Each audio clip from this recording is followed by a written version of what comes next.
Sampling stands as one of the most adaptable and useful creative techniques a producer can implement.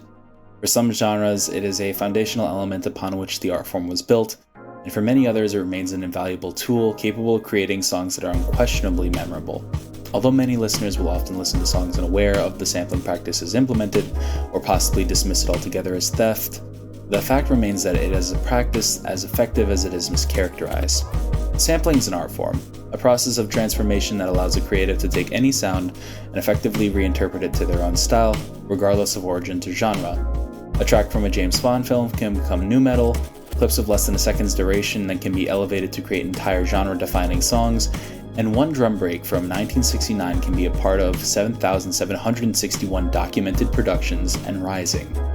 An entire community has sprung up around sampling education, with masters, archivists, and enthusiasts teaching new producers about the art and history behind some of the best examples. There's almost no corner of the music world where this practice doesn't touch, adaptable to any type of established genre, and even past this it continues to grow beyond the confines of ideas like genre, pushing today's producers to experiment to the point of inventing new musical spaces altogether. This analysis is only the briefest examination of a handful of sample-based projects in established genres, and an even briefer examination on the leviathan of sample-based projects as a whole.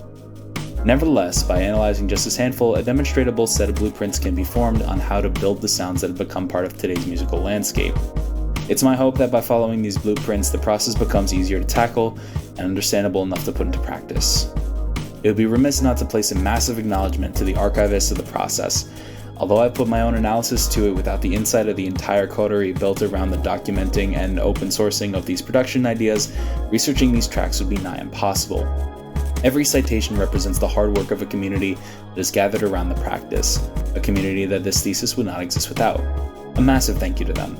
Works cited in this thesis will be attached to the written portion below. For those who would like to see this research put into practice, attached are a series of productions I've made in response to my findings. These productions were made by focusing on the blueprints presented in each genre, combined with careful analysis and educated sample selection. Hopefully they provide a clear demonstration of these production ideas at work. The visualizers and notes presented with each track will give insight into the creative process and will also be further elaborated upon using the written thesis that accompanies this video. Thank you for your consideration and time, and happy sampling.